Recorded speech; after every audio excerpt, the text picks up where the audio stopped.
A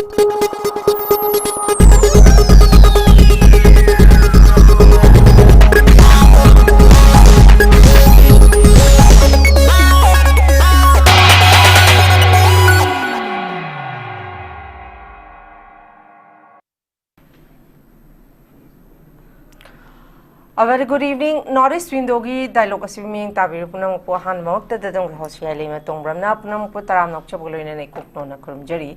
Nasi Northeast Windona Kanan in a Butang Tapukachari Bangasi topic, IDP Cheng, Hawai Thum Wathok, Lakh, Wari. High topic asini, Hauzik, or by Quiggy prevailing situation, Hargadi, Haukiba, 2020-23 Megitang, Ahumdagi, Toiba, Kuki Yamadi Mate, Anigi Marak, Toiba conflicts and Maram. Oirakanda tongan ba mafam kaya da mioi lishing humpu hena relief camp ta leiri hariba mioi singsigi phangpham thokpa Cheng Hawai singsi masi gi thadariba Ministry of Home Affairs na thadariba senpham masi kana gumba mioi khujo kharagi pocket ta changabra haibagi question amakhak lagli masida RTI thabagi wafam lai hansana RTI ahumlak tharaba matung RTI thabagi response hojik lai masida hojik thoglaiba wathoksi khoigi moirangi oina tongan ba relief camp kun hangambadagi hojiksi leribasi relief camp taraga mari leiri masigi leiri adubu moirang khaktanate tongan ba district kaya da tongan ba relief kaya camp kaya ma leiri masigi makhoigi thadariba senpham singsi kadaida mafam chana chatliba natraga chatribra haibagi wafam thoglaiba issue maram orakana khoi nainadaba yadabgi damakta haiba topic asi khoi nainanabgi damakta pukachabani pukachariba topic asi tongan ba panelist ahumna saruk yabiduna mapung fahan bigani ahan bumakta da panelist ahum sakaminga kona na takchabagi tanja dungtang mayamgi mafam da thamjage ahan bada khoi gi oja SHYAMCHARAN spokesperson MPCC oja SHYAMCHARAN bu taram nokchari thagachari oja ani shubada khoi gi oja SATYAJIT Bureau UNI Oja SATYAJIT Pusu Taram Nokchari Home Subada Oja KUMAR Advocate Oja KUMAR Pusu Taram Nokchari Thagachari Kogi Matamatam Gioiba Lebaki issue si Kananina Vidamta Pukachari Simba platform Asida Kogi Pukachari topic Asida Isai Sagi Mamal Yamlaba Matam Karakachitang Kaitok Piduna Isai Warol Kayama Tambigani, Haiba Madi, Kogi Norris window was supporter we with them Hanna, Oja Home newtv, my Kaitagi, Tagat Pung Chari. Masigi, Marilena ba, Ihan Hanba, Wahang si topic Sigam Marilena, Ihan Hanba, Wahang si, Aye Kogi, Oja SHYAMCHARAN, the Laksage. Oja SHYAMCHARAN, Kogi, Laiba IDP Singi, Pangpam Tokpa, Cheng, Hawai Thum. Si Chang Kiba Senpamzi, Tadariba Senpamziga, Hauzik Changli Basiga, Ichan Chana the Wapam Mama, Lakh and Hausi RTI got Habagi Wapam Lai, RTI get response Lai, Ozamasi the Tadariba Senpamziga, a quite totally but Lisi the Dum Ying but the Pugi Tungi Changasi, Tungasi, Lady Bamio, Lissing Anida, Karor, Lakh, Puntrataret, or Maluza. Du Changbigi Wapam, Cheng the Karor, Manga, Hawaii the Karor, Anigi Pibum Smine Lady. The same Namaxi, High Baputoriba, Quigi data, Higadra, Masimak the same, how far Kadago Yong Chumlavano, Natragana, Masi, Putoriba, RTI got Hariba, Musin, Tariba Sigimatung inati, was a Manung the Karafishi with a Karadi lady, have a say, was a Mayak Sing Natali, was a Karita meaning Zagi, point of view. Question Shigi. Matangda aina khumgadabase Manipur hariba leipak asida aikhoi jati kuntha ka mari manga gi mi kanu oiba hingnabagi lanthengriba jaga hojikti state haibadu oirabani mai horol dagi hona aikhoi gi Manipur da topic sigi wafam se IDP simtang nauna hapchalaga Cheng Hawai Thum Wathok Sidi Adun Toktana Lai Hibasina Ahanba point oige Ani Subada Nalingai Matam the Shu Cheng Chak Thum Hawai Cheng Wai Wathok se Jama the Lishing the Waiter Mel Haujik Anova more than Bharat तीनजलुरबगी मतुंगददी चाम लिसिंग कावरे लाख करोड़ की वा लेकायदा अमदी मियाम मरुप मपांग तिनभमदा याम फजये वाही से फागी की वाही दी ओरे याम Chumba हनपु L के याम सत्खरगे काय हनपु सीरोंदा हायरोदा L दी अखोय सिनदरे काय गुम्बा लोंदा सिनताई अखोयगी वाथोक न गदोरिबा लन थुंगी मतंगसी लाख करोड़ की हिंसाप लोमदा चंगसिलएबा बाय द वे आईडीपी की चेंग हवाई थुम मसी मचनी ताइबंग मियोबगी रोटी कपड़ा मकान मसी याउदब यादरबनेबा अखोयगी मणिपुर दा अनफॉर्चुनेट चाही अनि ओम 2023 की मे की अहुमदगी starting that very particular date to the gate till today about taibang mi singsida relief camp to leriba IDP hariba kanglup asida rajniti hanaba gumbagi yeng ma ikhoina uiyo mase ai yeng dagi wani ko haijeri se lepak miyam na ubati ai khangde ai gi yeng dagi di masida rajniti tawe rajniti tawbasi mamangi de popular government leiringai da प्रजा की थादरक पैसादू लंबी की थोंगी school की लाइसू के अना lying चंगी दरकार ओबगी थादरक पदू popular government यांग Coke chain खैरगा फोंमा लौथोपदों खर खर तौरगा चाकथोंग बौती मिनिमम द ओइरसु फंगे हंदक की चाही ओम सिदा पॉपुलर गवर्नमेंट अमा लेरमबदगी लेगिदरे हौजी मियोबगी दरकार ओब चिंजा चेंचा हवाई थुंगी पैसा कया याम थादरखे हाइबसे इबुंगो मना आरटीआई थारी सिसु मरे चुम्ब पाखुम अखोय पब्लिक की नॉर कनोदा अखोय उबा फंगद्रे ngarang nan अखोय पुमनमंग ngangne रइबा संगने रइबा खबर दा इलेक्ट्रॉनिक मीडिया दा नत्रगा खरा खरा ngangne रइबा सिदी एसी मोइरांग केंद्र दा लइबा केम अमखकी केंद्र सिदैदा केम निफुगुम लेरंबदगी सॉरी कुनगुम लेरंबदगी तरुकुंबा अमा खत्म तौसंगरगा क्लोज तौसंगरबा मतुंगदा तारा मरीगुंबदा ngaire हाइबसे अखो याम सेंगना फोंगना खंगी मदु चुमसु चुमी हाइना अखोदि लवे मसिदैदा आईडीपी इन पर्सन ओइना काया याम लेगे हाइबसी चक जाबा नंबर दुमक्ति आई खंगदे खंगदबनिना आई खंगना हाइजेनबा तल्ले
black and white nate ko sidi akhoi gi ai ba elangbam sonamani gi wari macha mamang thong lo la di maning thong lom le sang utana ai ba wari macha do adu gum bagi akhoi da habit am lei paisa mat ta ya de paisa mat laga authority thingat ta ya de thingat ta ba ta ra di ai da akaba da dolai tong akum da samu tong is phangoya ba aduna very in and out I khoi ki jati se I khoi na the pickpocket tok jai we cannot forward we cannot progress because sigi mentality so hongdok tri ba makai I khoi na nungai jaba semje ga dong ne atopa mi na China na Japan na I khoi le khom thoi ba lambi se semoya ba I khoi sem ga dong ne ba aduna Bharat की प्रधानमंत्री अमतंग मिंग पंजगे not Congress not BJP जनता फुनाता की वा नतब डॉक्टर मनमोहन सिंह हाइबदुगी मतमदा जॉब कार्ड नंगी खुंगंगी थबक से नोइना सुजौ खुसुमन सु नोइ लौजौ मी ला सेमबसे फते हाइनबगी प्रोग्राम अमा थममी मधुसु याम फजपदी ओइरगा कार्ड CARD कार्ड तो दी लौथोगिबदगी वा थोइनेबा जो कार्ड की थबक से या पजेबा लुपा चाम ले रे को नोइना ने खुसुम लुपा मंगा लो नोइ कुन अदगी ने लुपा चाम से ने खुलाई लेयु लुपा चाम से लेखोम थोइ से नोइ चक्कदब लंबी ने लेखोम थोन गनु क्या पजे करे तौरम मी मते खरा अदु फजबदो राजनीति वाला खर चंगजिलागा हाय कार आई बिसे फते कार ओंदोक से कार ओंदोक की इट्स सर्वनाश बेरा कायवा अदुना आई फर्स्ट राउंड की अरुई बगी वाई दी आई खोई मसेन आई खोई की मरकता आई खोई मसेन बेली पीपल आई खोई मसेन पिक पॉकेट तौगुमसी पिक पॉकेटर ओइगुमसी आई ना पिक पॉकेटर ओइरगदी आई दी कानगिनी आई खोई पुमना मकिदी मांगजगनी थुमदा लुपा लाख 15 मंगा दो ताइबं मी दिलायरदना नंग सा थाजबरा नंग हंगे आयरगा फर्स्ट राउंड से लोइजगे Okay, thank you very much, SHYAMCHARAN. Makhat Jathajaboine, SATYAJIT Laksege. SATYAJIT Nakalamarom, the Kuyi, SHYAMCHARAN, and Tamio, or all Gimatung in the Akui pickpocketers, Oiro, she, Hari, Edumapu, Hari ba, Kuyi, individual of the Tariba, RTI, Sigi Matung in the D. Pickpocketer, Oire, Hibisigi at Obama Mineba. Pain the Badagine Boza Tharis, even Narang Nahan, equiquity with the ITPs, a mamuk, suicide or a series, Tasiana, Tadara Iba, Senpang was I was on a Panpirba. High Bamayam, she would chap Jana Panga, the Makoi Lambis of the Topika shoe, Hena Matota, the Harry Bugasi, Oza Nakalam, the Kakninga Yaudra Pamni and Tamzagi. Adugi Matakta, IDP sing, Tenari Bawa sing, Abadi. Yum pan bagi matai manao oi bagi privacy phangtaba khotaba dagi nupi oi bisingna monthly menstruation period lakpa matam da nungai to nupi amana ekhoina thengna ba da yum da lei leina thengna ba singje bayam ama thengna ri ngai gi sigi cheirak sida makhoi gi maktam hai ba khoi gi Ministry of Home Affairs ki 2020-23 gi onadi 300 crore Obama was at Hadar Kibase. At the Hosic 2025 with the Chapchabe data as a quay, seen Habisimadi Pangdi. Adumapo, as I said, is it in a laxing, say, as I said, is it Masidita, seeing na yam the no itaba, like of Tibet of Domakang Haining, have the Masagi Yumi in cold, Hadomaga, Lejaba, Lantum, Lon Mohondo Omaga, Tawai the Bukaladi, Hide and a jail of a mui, Singsi, Mapam. Tumpam Chabang Kangdana, no Magi, Chak Charani, Kakcharaga, Lily Basing Sida, Tangai Padana Pambam talk passing the su, Amuk pocketer, lady, see the Sudum politics, a dumi auction base. Was a Chimatang de Zagi. What was the Karikaman Tamini? A Higi Poche, Anini Hajabataco. Suppose I know Ishagi Yungi Port Labasi, Tamki to mind any Kusini. Which I tam the polishing Tarapangadi. And Shimanga Adule took a Kotoke Loya. Adubu government, I see it. My process, Amadi always laini, Habasim, Habetam Jagi. Adu Hari Bapashang, see scenery Peshaze, Lanai Peshanate, government Gipashanga, Tani, Habesima, Hanatam Jagi. Aduga Kamina laini Habese. Pochika my laini, no mother cam laini Habesegi, government shoot of jail. I did no mother Lupakungi, Cheng Pijo. vegetable sina mi amada lupa taragi pijau adagi ising sina lupa taragi pitau liter hum layu aina mani order tho mi ba adu aina kari kari legi dagi haiba ma'am sigi whole complete list amasu layu adagi magi liter lady thau kam laini adagi medicine gi vegetable adagi thau adagi dal sina lupa tara Hawai lupa tara mi macabi kai masigi mayam si kedi yang kanda madugi cap cap se lagi da bani masile kanda mulai sena laiba se anybody na laiba ya dia masigi se magi committee amna approve tor matung da magi nodal officer sina manu kano toraga haji paisa se akhoi gi lanai na tamina government gi na team amana nodal officer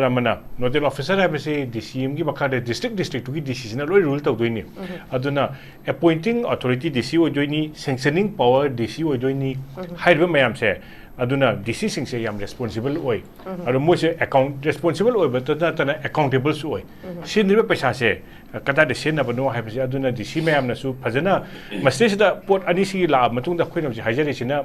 mioi ba amana paisa kyam sin na trena hangba se masi hangpam thokte ana haijani hangpam thokte de man hangpam thokte habi maram di hangdringai da haiga da bani sina khoina harina hairi website amada akoi paisa su thada gre website amada asi tau gre hojik ti hang phawa hajan hang kan ne hairi je hajan hang kan da concrete data phang de se masi kari kino haiba matam da masi continuing process ne ba hojik se ai tha khodi gi nukti hojik se yum amada lupa marfu piri sorry mi amada lupa marfu piri aduga cheng piri cheng gram chani sina anirak chaw haina piri cheng se amutang da piba nate ko mache pi joini adu every individual da plus hojik phawda mi amamda lupa lising amam pi khre mangarak pi khre 5 times 5,000 pi khre so he last 2.5 years is da masi continuing process ne aduna paisa se tha khudi gi recurring sum lai bani na chap chapi asi sina khre habi yar kelo irang se loidri kem masing loidri ba aduga masi ja khuna thamjari kana website amada district tara truk series da loin makti lera moi ko adu yam concentrate to se di Churachandpur Kangpokpi adu akhoi sai sida ne ba masi luri se da masing mi masing se yam de ba hojik lari se lising ahum mani ge wari ne ba adu hojik figure se 60,000 ne ba hari se masi ja aki bam lai se na hojik kem khra da maming dang pikhalaga sungai leitana paisa sira thokpagi room yam chong lei masi ja haiba moirang gi mi lei ri ba paisa mi amta 100 de hojik ke masing budi 100 mi masing di 100 de plus 3,000 something layer baduna 4,500 plus minus yam of the 5,000 4,000 something layer se adu plus minus ti leini kai na kan da hojik powder Churachandpur da mi 70 mer sijal e ba hojik aji game to da adagi hojik mori rom ti Lakh pasina mi se about niphum ki maya da sire ba hoise haji mi se sum si bu khorpa Lakh parina mi masing exact number do di up down leini aduga masi le kan se da khoi hojik pari sina makhoi gi paisa se suppose lam khra da mi sing se billions da khun hang ga lei gre ba ni program lei ba akhoi sina ta ba atopa district da akhoi se chieng ke ba da moi sing du gi moi gi paisa di rum kai ri adu kamai tu aduna district Churachandpur Kangpokpi Imphal West Imphal East adagi akhoi Bishnupur Kakching masle leriba DC ma'am se makhoi ma'am se na mai magi lamda mi kyan exact cam leiri haibisigi report se akhoi dashboard amada website amada phajana accountable oina thangat pe phai aduna mi amana complaint toraga RTI thangalaga ngai da bida adum thangat piu haibisima adu habet thabjage adagi mathang da akhoi yam lukan da hojiki se da karigumba yam nuai ta se akhoi gi hospital amda koi lying ba chapada lying ba chapagi ngasai matha sai na ana pukhalingai du tholak da gari lem da matham sai haidi mi sina awaba du da awaba pisan ba se adu hojik lei ba mi sing de awaba du da awaba pi ba matam nate makhoi da khoi no jhaina makhoi gi paisa se mat pai mahutta lut ta bai mahutta akhoi pocket gi hapchang ga da ba lut tor ba di maduri yam chawba crime ni maduri to hoide to bi da ba ya ru su paisa do adu handuk pi khibna phabo phadong mali aduga masagi pocket gi masiti awabada mating pangbuduri phai haibasima haibe thamjage ba ari mathang da khoi sum yeng kan da thum gi sum tholei se thum je thaine dagi thum je masi thum je khoi gi khoi chatna bi lai ne ne longnei thum si da karan taw noina masi je thum se kyam luge bu samudra da khoi na chatpa se thaina khoi gi long journey se thum ga sana ga chap mana na yo wet or level kai no thum de yog de mi si doini na ibna akhoi no je phangiba salary si su sol ta gi lakpani salary am Roman word sorry Latin selenium de Lakh ne ba so la se Manipur so khoi ningel sorry thingel thum phangi ba mafum taruk se jo khoi lai pham ni na hari se ma se thum ni aduna thum dagi haibat thum mai bam yaho ba se dagi isorna thum lai re mino ko masidi yad he mai ming na karan to budi yaro na phongdor ira ma se khang su na to ra haibu su adu sum haibat sina kanum da sum chala su masidi sam tanja amade pi masi kai na kan da hojiki uses se mi amana gram se manga den sila no hai your health kanona adu paradi leiri se kilo se moina par se di gram manga hot di makoina sinariba thum se di ayo greb haidi kilo lising lakh ani maya da poradi kilo lakh ani gi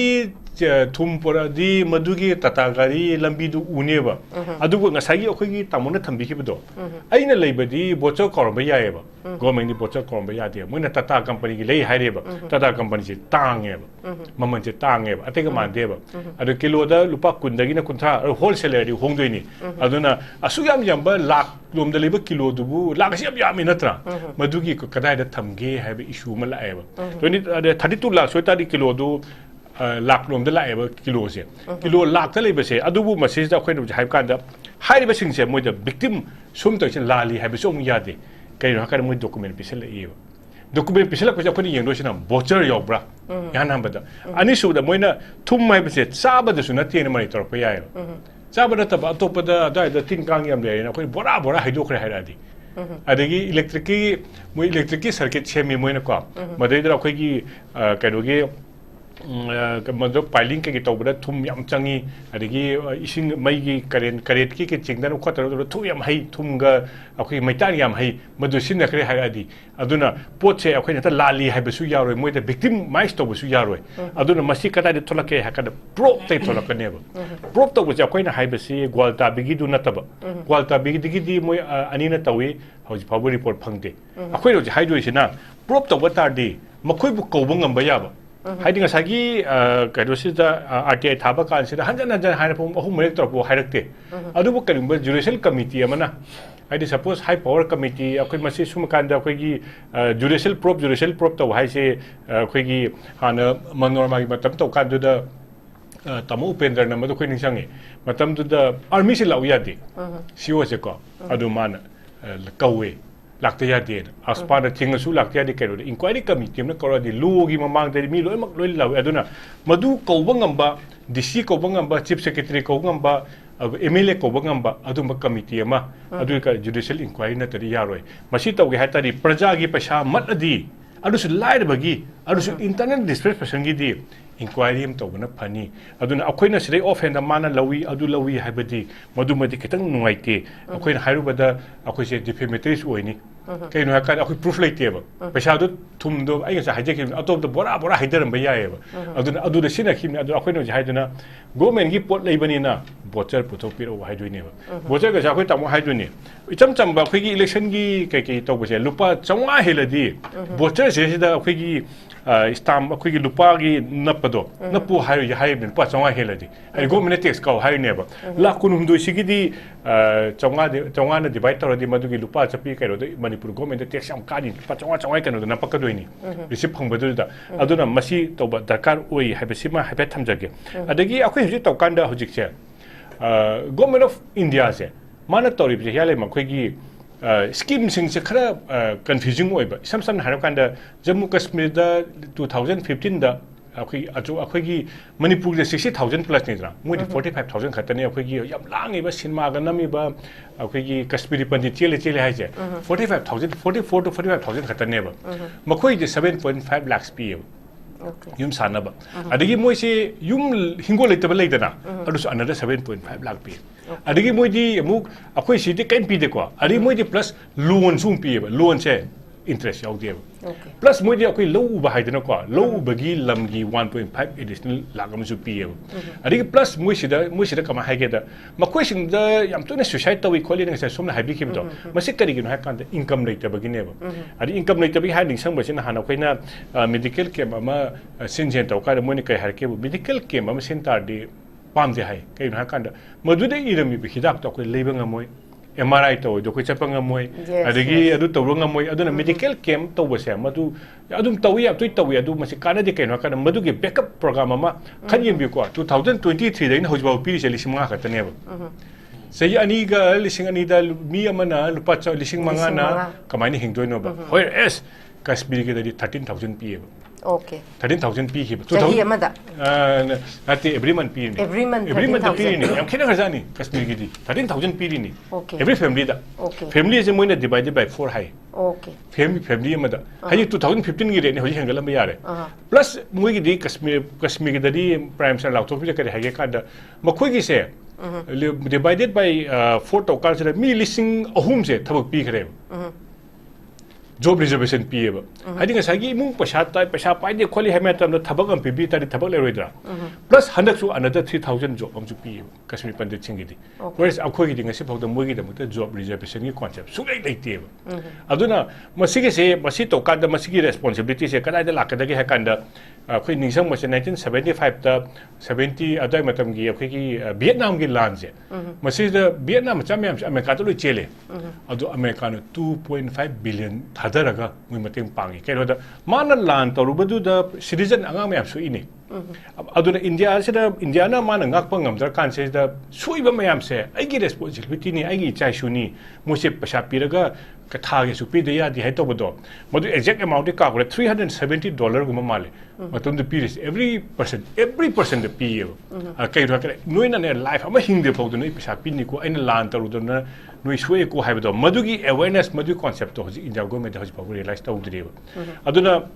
India to boda sumana displace to bose dam character na Narmada gi ke to bana amani ethnic violence to is na handak sina ani shu bane India gi da amana Kashmir gi amana Manipur gi dam to ba khot pa di Supreme Court yodra khot adu piu hai kre adu bu Manipur gi sida di handaki parliament to golden opportunity ne ba hadi government of India se Manipur gi praja nuksi Manipur gi praja da tawni ha ba se karim ta hai da ba se golden opportunity ni adu bu handaki se da Karim ta hai kidre plus moi ki paisa ju pi kidre karim to kidre adura moina hajik to se government to rise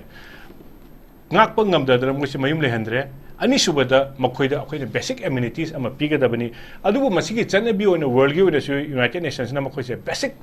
health ki sima di piu plus moi da security piu hai ba ko adu government se na hajik si am sathi ramna Numai pai ba pau changma ngam da ba mafam se hadi Manipur Police Commando IRB ma'am se hojik Churachampur da ka ri Kampu pi da kai do da changma ngam dri ne ba chang manumai pai ba kangu masagi numai kak na pa ba kangu pu changma ngam da ba hu da mo se experiment oina mo jong thajin do adun mo se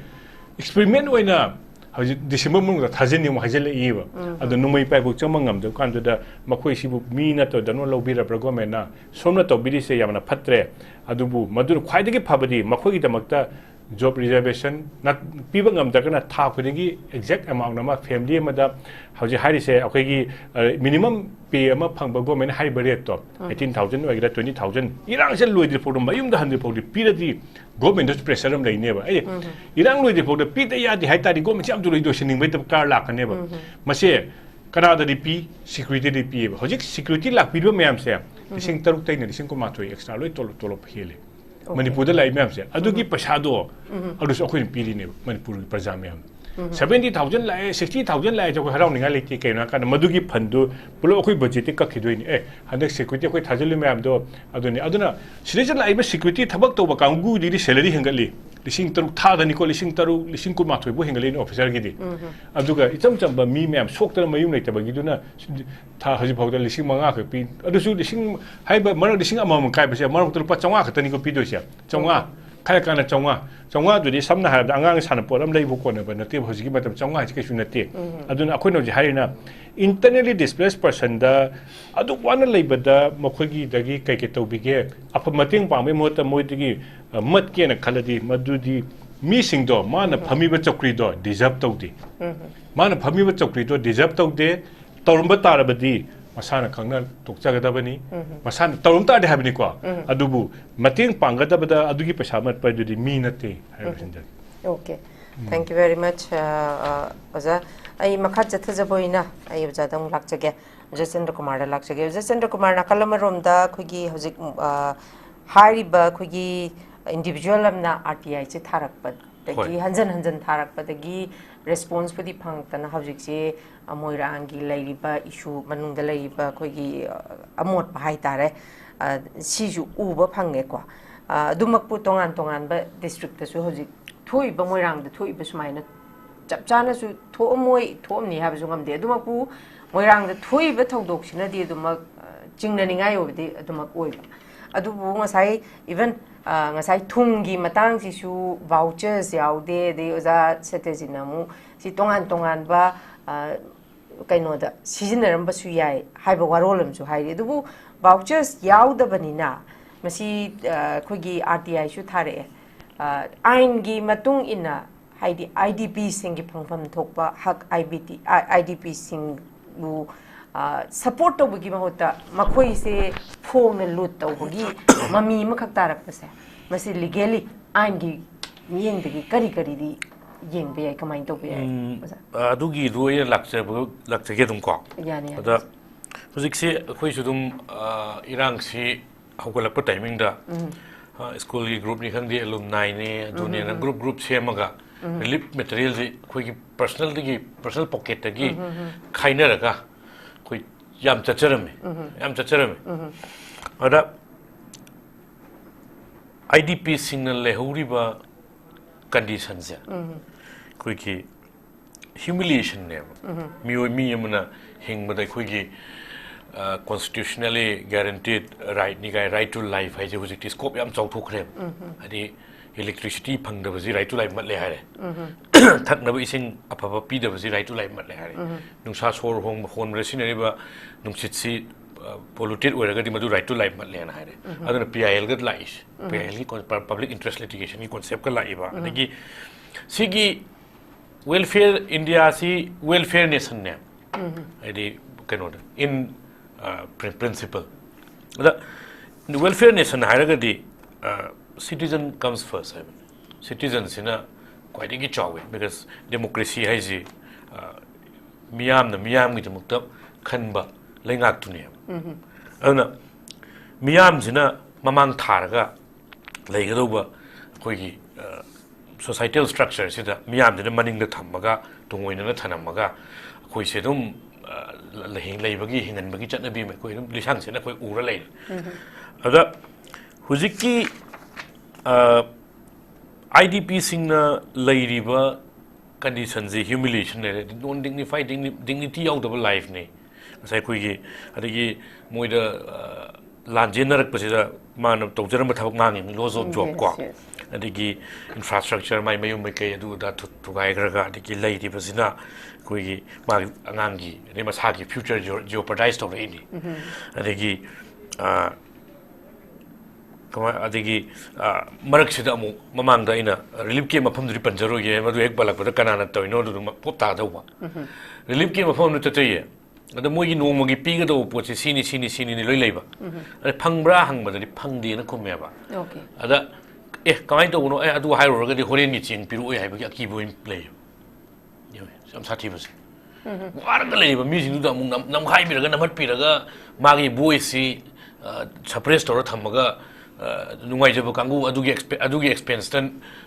nungai ba kangu leini ne adu overall jing jabo ring sai ge khoina ngang ne ba sai public money ni khoi gi thum leiba da haigera sing leiba da haigera ching leiba da haigera si lai ba paisa je miyam na ayuk ya horak padagi toothpaste gi horaga nungdang gi good night coil mo sida tha khoina tax thiri ba nung mo gi market maru gi tax thiri ni khoina thai ba cha tax ya horam ni khoina mai adum any mai gira mo ye tax laktane ada tax mai am sidagi miyam na tora thagalak maji government gi personal magi mantri gi mandon gi natra bureaucracy level gi magi pocket thok paisa na te miyam gi paisa mat paisa masi high level corruption ne ana sai ain gi miyeng na di madu corruption na dum oidoi ni miyam gi paisa mat pais ari koi gi leiriba IDP miyam leiri 4x4 gi room jida manau nu piga matai ga lemina ni ko pai litabani na sai HEEYAI ju pan bi do di sanitary napkins adu dang yum da sai yum da lei bukta lei hodre na matha sari ne Wari bu timing charge na adu ki kano phim dulak salak pa IDP ma'am ne kari no mo face to rom situations adigi machana biscuit am cha ge hai ba pijani ngai paisa lai ta mama pa pik thali ne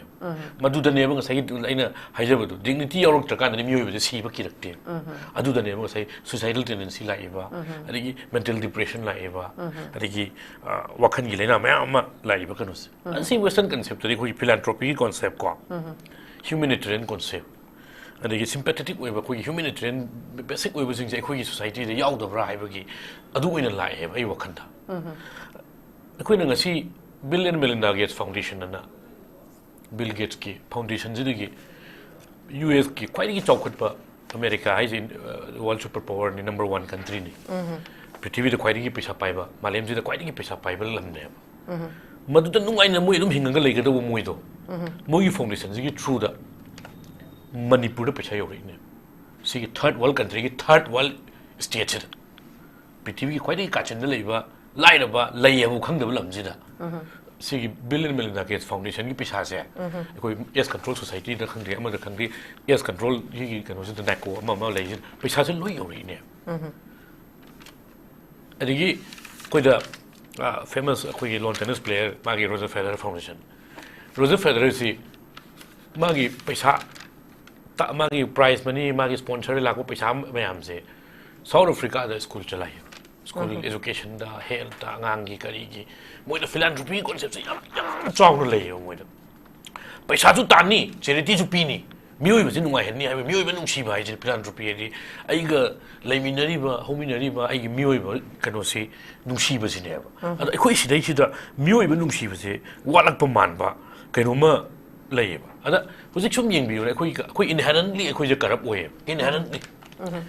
khoi si dai da inherently corrupt way hai je ba din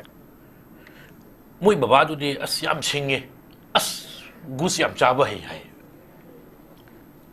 sigi normalization of abnormality paisa cha bai ji huran bane ba paisa cha bai ji miyam gi lan hu ba huran bane ada madugi paisa hurali ba mi se koi glorify to we koi society ji inherently swori ni ko as moi baba du di sari ma pham da tai as pa da hai ma di sengye ko sengam ne hai khoi ba di ni paisa huran nai ta na khoi lai re si ni khupang ngam ne khoi ba ji hai ji ni ana sigi normalization ji lak pasina khoi da hojik chu zum yeng bi ho hojik ngarang na han jal jivan mission gi da issue khar thoi ko ada khoi miyam question tong de miyam si pen thok pasu yam mai khoi miyam si larger good ka private interest ka gi balance on matam da ko mai lak tri ngai da khoi na kai do wi government do onchal laga lengak pai di sing sina mai phangan bi u hai na khoi protest tok de lambi phatab gi khoi protest tok de mai phangan bi u hai be mahutta ai gi ngamna ba inverter battery leiba ko generator leiba aduga yumdang na ba generator leiba ngam da ba inverter leiba ngam da ba do khoi na humiliation de yeng bi ba inverter bu than ngam da mung ne no si public goods de sing wedi lengak na tum tum pone lengak na to do thabak ni ani hujik sungai ising sungai hujik ising si Facebook da kai da yam viral oi ba bluetooth ki ising ko wifi ki ising ka pipe tham da na ising ta ba ki pipe tham da na ising pi ba ngam ba lengak ne na bluetooth ta pi ne na koi wifi da pi na to da na viral chat ising ne ado hujik ti koi gi honorable MP Suyangom cha bimol koi jamna magi disa committee ki kai gi to da thola kre ising piram da na pipe chamam da paisa lok thok kre masi media report sa yung pamura ga thajar ga di pa crore lising amaga chani ga kuni thui ne yam ga ba paisa ne ba ikoi di light of state ni na every single penny se consciously yam holistic way season ga do ne lupa man si singna lupa man siki thokna yenar ga di au mari tho e doi da siki de mu khaira ga di si to ren to ga among da appropriate to ga khoi da hinga du ba khoi gi lamje khoi di sayin ga ina ba dum loi masine khoi kwai shoi ba se aduga political class ta ge hora ga bureaucracy level सिदगी मुंग लांग ताथरगा मियाम दसु मियाम सुनिको मसिदई सिदा मियाम exclude तोबे यारोय politician है जे मियाम गी image नि मियाम the खनबा mute सिंग दुना निंग से कोइ लेंगाइ से अदा society God the leader it deserves high जिने अखोइ मरक तै नि दुना फतब पॉलिटिशियन जो अखोइ खलिने अखोइ मरक ने अदुगी इनहेरेंट ओइबा असोइबा सिदि अखोइ न कन तौजबने इन करी इनकॉर्पोरेट तौजरक पने अदुना हुजिक सुजुम यिंगबियो ILP in higher. Yawana, Kugi, Robin Hood late training. Me, my arm was so inico. Among my amogi career mangba, adigi protest sokpa, humiliation, adigi injury, Sigi struggle, my arm amatora matunda. ILP is a quite pungy. Inner line permits. I look at home the kind of way. Inner line permit to lupa chama da yankai da toraga maton da phami mi duna piraga thajal e haraga di inner line permit system chanabugi objective to phangi brane magi objective itself to frustrate to oyeba aduna objective to frustrate oire objective to aduna nasai gi miyam gi nadragna official oiga miyam je koi mathamoi shengba ma changnya ha ya ana miyam jina मासे official level दो ओइसनु लेंगा के level दो ओइसनु bureaucracy level दो ओइसनु political class ओइसनु societal structure के नोदसु ओइसनु एखोइ थमोइ शेंगबम दि चंग्रे अदा एखोइ थमोइ शेंगदबसे political class हम reflect तौनी bureaucracy class हम रिफ्लेक्ट तौनी लास्ट दि ब्यूरोक्रेसी दुसु एखोइ मरति मिने पॉलिटिकल क्लास एखोइ मिने सिदि सुम यिंग बियो जे ngsai khoi ge khoi oja ke nona samacharo na panbiba Kasamajan Pandividu. Mahatma Gandhi National Rural Employment Generation Scheme mana direct DVL direct beneficiary da paisa piba ko. Masi direct beneficiary account paisa changu marakki mi lehen ganu na account changi paisa ne. Masi gi scheme je kayam pajage da nangi sumang semo. Mi gi nati ko sem doise. Nangi head gate wang madala iba nangi drain to semo hai bane. Aigi drain semo, aigi sumang semo na thadar koi saje. Ekoi sem da vida chatok pungame. Kamaina. Lao punna photo na masila o na photo na bam tawe ko. Masi ai dum ui. Koi si hai badi hek ya da. Hek hai ro ni khana dui ni ko. Yam nang kai khangyang ka dui ni. Nang na mujhen yam seng bra ka ne ba. Ado photo na masila o na to photo je pareng namba. I the website the Paga Yings over the core. Toilet say, swim the moon number, swim the moon number, swim the moon number, swim the moon number. Toilet Marie Chai was my toro. They skim the Tazara Kupitas. My Masai Manuel Gi, the Koski material labor, besides the President Hazard in him, but was a skim, the Ampasa skim name. I don't look at the way. Masi Taragadi. कोई elected representative ma'am प्रधान member ma'am साउबी बजू याई को बस मिंजू पर लोई ऐ तुम general में हिजगे तो उम्बक को बमगी account दा लुपा लिसिंग तरा चंग रहे केनुगी उसी NRGS स्कीम जी की लाग कई हाय रे उसी member दा प्रधान हम लाग तो इन्हीं को अस तोंबा नंगी पे account दा ने लिसिंग तरा चंग रहे अदु दा ने लिसिंग अहू ममदी नंदी खोया कम तो बनी दना मोगी सिनाम तो मजुगी ने दुई दुहाय अदुना सिनाम तो मे पैसा रो खाइ ओना एटीएम में सतु ओलगा प्रधान मेंबर लिसिना दुई ने अदुगा मदुदने बा अइना हाइजबजे अइ ngasi अइ मिंग चंद्र कुमार कवे एडवोकेट ने अइगी अकाउंट दा अइ हिजमनि युनाक्से अइगी अकाउंट दा थोकसोम चंद्र कुमार की पैसा ngasi बुक चंग त्रि मिंग मानबगी बट एनआरजी सरी चंगे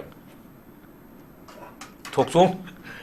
अरु पैसा जे सतु होगा मु प्रधान मेंबर जे पी दोइने अरे डायरेक्ट बेनिफिशियरी स्कीम ने ना मागी अकाउंट चंग का दा मु सतपम संग मनि ना मु लागस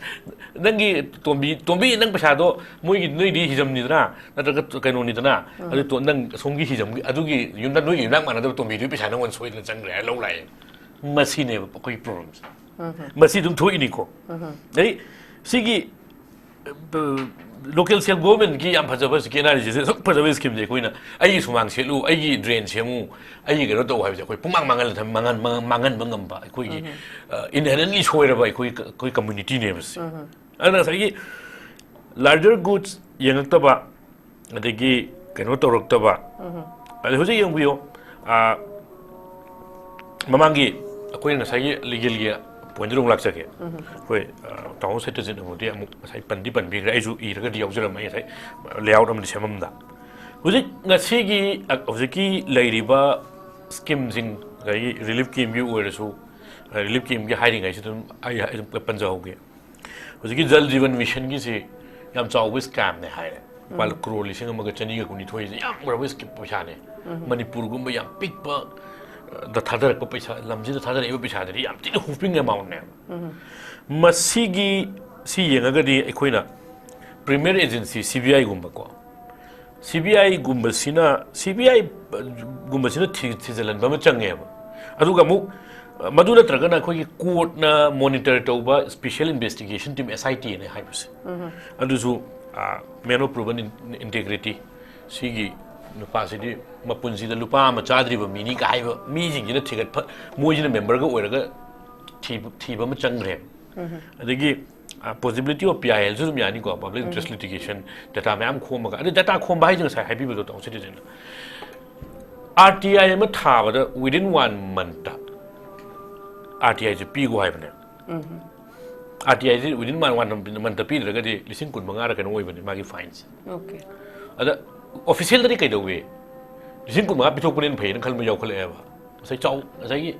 scam RTI application mai macha dani na khoi jin nei se RTI ma da tholak padagi ne ban pa la kun thagi som le me ni phu le me adu hai se ana RTI se aduna moi de aduna RTI dagi khoi de RTI ha khoi di center da thaba RTI se center ne lapi ni ko aina center da RTI ma tha long thaba se reply within 13 20 to 5 6 days 10 days taga reply sat la central ministry thaba akhoi aswai da thaba da ne sunak lak sant see I myself is example I RTI thai ba khoi ju ai profession gi ma thau tarak pum da yaw bani tarak pum tang yaw RTI je pirak ta na ko awa ba khoi na bottle ni exercise dum hawro sai aduna ne khoi na official level da sincerity am changi hai je ada huji CBI gumba adigi court na monitor toba special investigation team mam semba PIL ma thara kanda sigi mai laraba kano si picture ji tholkani logjei ba maram di sai khoi haijaba duni khoi da mapung phaba data lai bana te ba khoi ji khana jari ji mapung phaba data lai ga khana bana te ba ana khoi na huji khoi na tawga di who knows huji ki moirangi incident ama huji thum leba suksang mega hai je see it may be a tip of the iceberg macha ma scam amagi ha khoi iceberg khoi gi samudra ra maton tak no thingala leba makha chauna leba adumba magi oira moi haibu kaisu roll out to ngai leite ba aduna hoje khoi na sai ngangna bibada khoi IDP sing sigi makhoina hujik leiriba mahing sida sidagi paisa chathoga ichai su doctor tamani engineer tamani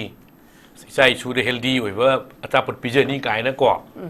masi aidi tawbiru non leijai ko laina pa ga na mayam jigi kar sai tare ko se karma ai je leitabana te it hits back adusu mathang mapuk nang di hai ba yes aduna aidi tawbiru nu na lei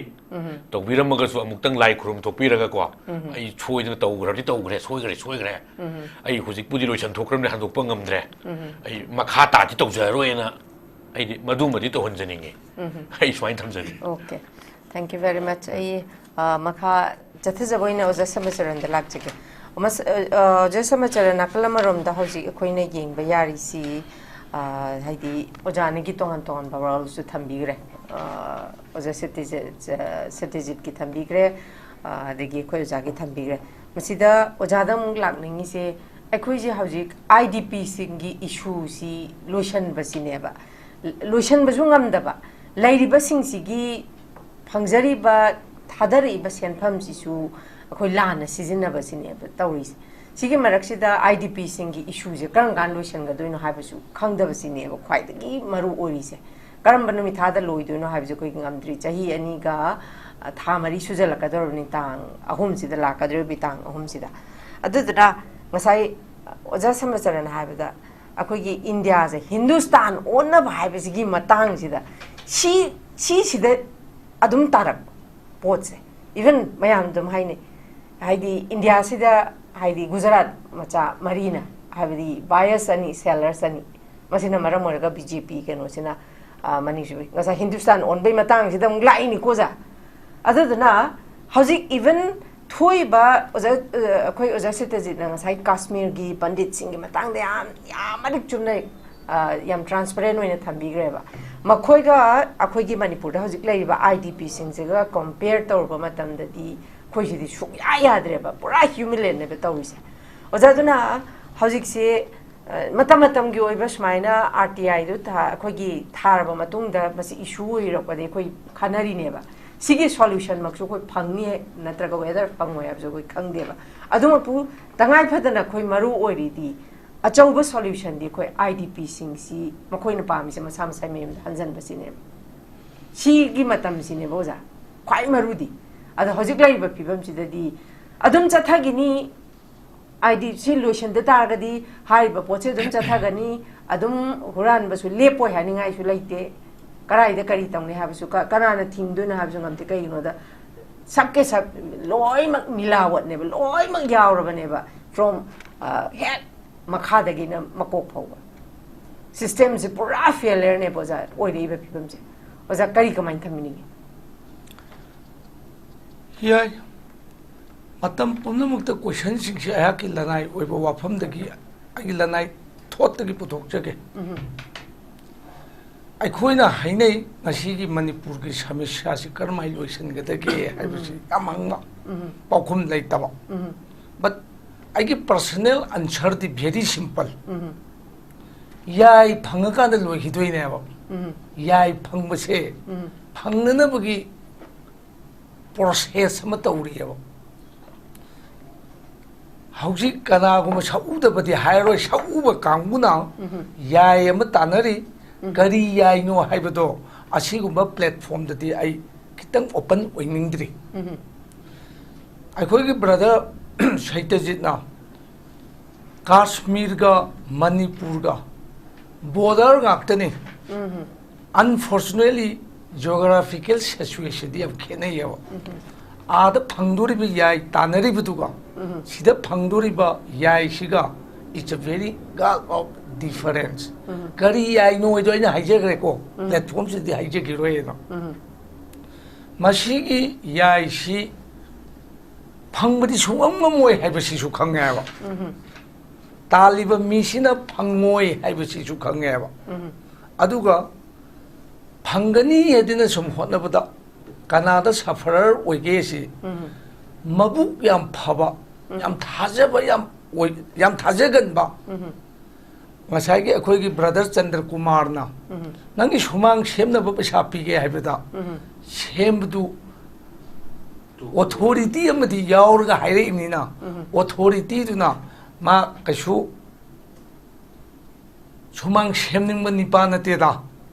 adu sarupudi mana pa midi paisa ni haibagum bagi wakalol amada akhoi gi institute ani mang reba akhoi gi valley people gi valley people saying chang ga chagre ko mamang gi da karamba makhal gi mi noi do valley da maitai pangan chu le kabui chu kai ga yam le particularly aina panjero ya ba valley people ha ga da adu ne lobi hari se we valley people sing se masi institute ani mang reba akhoi gi masi institute si mangi badagi akhoi gi jati si thajabana mang oiba emotional sina ya mang da tamaga hingba jati ni institute joi panjaram ge akhoi gi maitai valley people gi phamel haiba institute amaga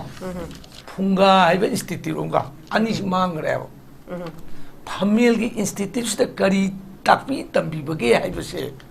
masi akhoi ya kupna naina ba darkar oi phunga gi institute sida kari lesson tambi bage haiba se am darkar oi ꯀꯅꯥꯒꯨꯝꯕ ꯃꯔꯨꯞ ꯃꯄꯥꯡꯁꯤꯡꯗ ꯍꯧꯗꯣꯛꯎꯕꯗ ꯍꯧꯖꯤꯛ space ꯂꯩꯇ꯭ꯔꯀꯥꯟꯗ ꯀꯗꯥꯏꯗꯒꯤ ꯐꯃꯦꯜ ꯊꯝꯗꯣꯔꯤꯅꯣ ꯒ꯭ꯌꯥꯁꯀꯤ ꯃꯇꯝ ꯒ꯭ꯌꯥꯁꯀꯤ kitchen ꯃꯇꯝꯁꯤꯗ ꯐꯨꯡꯒꯥ ꯀꯃꯥꯏꯅ ꯊꯝꯗꯣꯏꯅꯣ ꯍꯥꯏꯕ counter question laewa. What I mean is institute place to nateva. Phamel da anduna phammaga chandra wairam numidang wairam kuman gi matam da chen chong chanari ba ngang mayam du loisan na bagi mamme to haibagi pautak hey noi mamme ne kachi lai mu na di pharoi ne tholo ne amang bi na ta ga ke ku lot pi ga sang ba da hey yena kha da noi yena kha pok da bi theng na to ni ne lao ne mamme ne ka hai bu sing si manung da achau ba pauro pautak yau ba lesson ne ba horen phunga wairam phunga da amuk paujel yau ba pautak yau ba wari minam bangang ba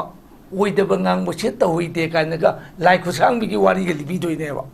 there is some message hanuba hanubi gi pan tha bai wari gai si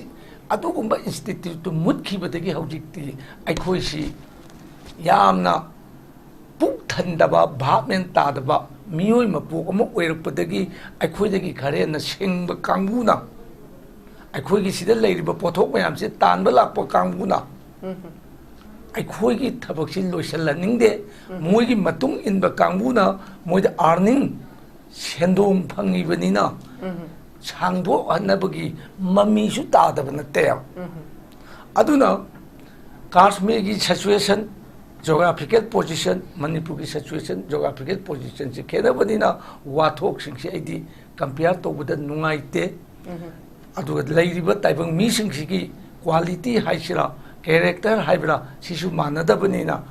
sanagi yauba kanguna sanadana sum leibadagi karam bakanda lotion gadagi haibase yai shi phangaroi haidana completely understand tawraba gyan taraba hai masiti lotion la si ne lak tong mali masi ai gi speculation ko formula leiba aduga a b c d e f C is followed by adu kai butu nate ko B ga D ga gi character C lei bai siam chum me ba B si bar hai bani bar ta gi date lak kana ba bar ka date ka gi B ga D ga gi character si da ai ko choice se ai trio pulak pa gi na si ba ko manung si da ko choice to ai trio C gi value ka si khanga kanda I realize that the value is the institute anis the tholpa matam da di khang banina I lepak si yam tangdu leitana minung si pok na mi kanu si mi konthong huran ning de ba konthong si am open ne ba konthong hural gi thak ma la khe ba konthong du na kai dog du no khang de ko polang ko huran gi thak am la khe ba polang ko huran na lam de ba institute si phari ngai da mi ma po huran ma to ide ko du da mindset da chang ba da gi hauji idp gi problem si ai khoi gi thogdo wa to idp gi wa thu si mu su khangin ne thongning thokse sino ai koi poto pangdri ai bina maram madu na kana gumba atopa channel sing da discussion sing da yam yawa ai koi tai we Kalaran project Southeast Asia highway adagi funding si atopa na torokpa lambi si semba loi loiraba manipur ga thangnariba marmiar gi chin district semba da yadaba chin kangbuna haibadi kuki kangbuna thengba adugi du yana ba moida mateng piba kaina discussion da yam tai ai makna di loi hai khiroi aina tawbu sindu ngaktang mate ma panjabani idpc karamba kanda lotion Manipur popular sarkar makam ba sem ba da ge December matung sem ga ne tana ai chi gi platforms da hai kare manan di December ba gi program am nei gare ba project am sem sa lai gare ba chi manung popular government yam ba je ye koi speaker sahib na ga hai do Manipur da popular sarkar am soi sem ani matam di khang de do hai wai 2030 da sem pa su yai tana 2027 gi election du da popular government ma soi sem ka ni tana kaya chumi mai bi dong ngang e mang ngang bu je chung ngang ga aduna hang bi ba wang IDP singsi position si karamba kanda tangdu laitaba oirakataki hairagati yai tanariba kangu singduna oiroi haidina khangpa ama nampu saso natraga moi chathariba program si destination yaudana phangaba kanda ama aidi sumana adugi matamduda solution porakani marak sidadi sendong tanba pamba kanguna loisal haningde number 1 aduga amuk yai pambiba kangu dunasu phangna ba jara di changchal haningde changchen ningde hotna ningde haibagi mami achoba muchu ta oina ui aduna aikhoigi khwaidagi hauji aikhoigi state sigi akhoi hauji yamaine ba akhoi indigenous people haisira maihorondagi leiraba aikhoigi manipur future manipur idea of manipur kai khanba kamgu se masi aina pamjaba amaga lei yabiba yabidaba duna moigi wani we shall work together haibase we shall talk together nataba we shall work together for whom for what aina question ji toga for indigenous people or people of the state for what for the welfare progress promote and protect hyper loom the chuai chum marumpang sinau singda appeal tawne bani nangdi kay am tawrage wada ngambra thabati tawra haibase masi thabak onthong na bo na bada akhoi da su athing ba layeba ngasai gi lane na haiba mipum kuding maksi asmadi am haisingine afaba posting legre amin SDC da amin gado kya wali hange ba wari su lei ko khoge ibungo nangi SDC ne nang oisibu amin gado kya wali ge awang longge amin sidi loire mayum makichi wang bada nang SDC ne karim tokti haibagi si wari ni ko kana gumba amata da atam na haibenate aikoi maitai gi aikoi valley people gi pauji laigadra paukta haigadra paukhong haigadra wahi singse aikoi am naina badarka oi maram dunani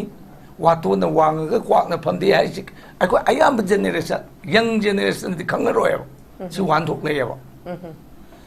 lei gi manam se lei na koi chatlaga yende ko kai bi si wan thok haidi ai marum pang singda ai na je si lanai ni ko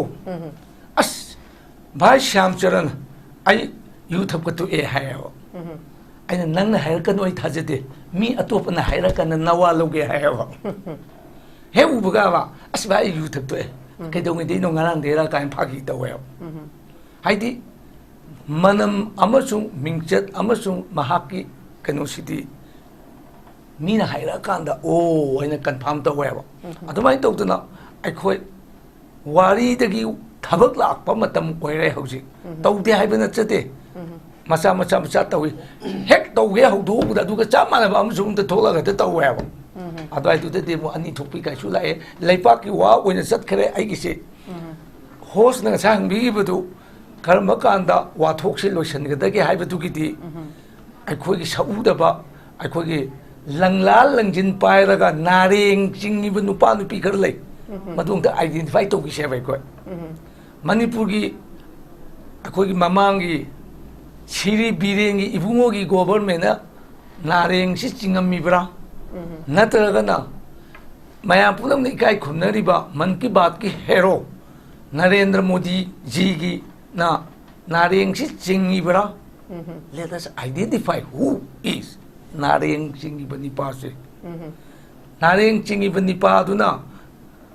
dhori de ki sikiram daga de khoi apthi parak ta doi ne bauji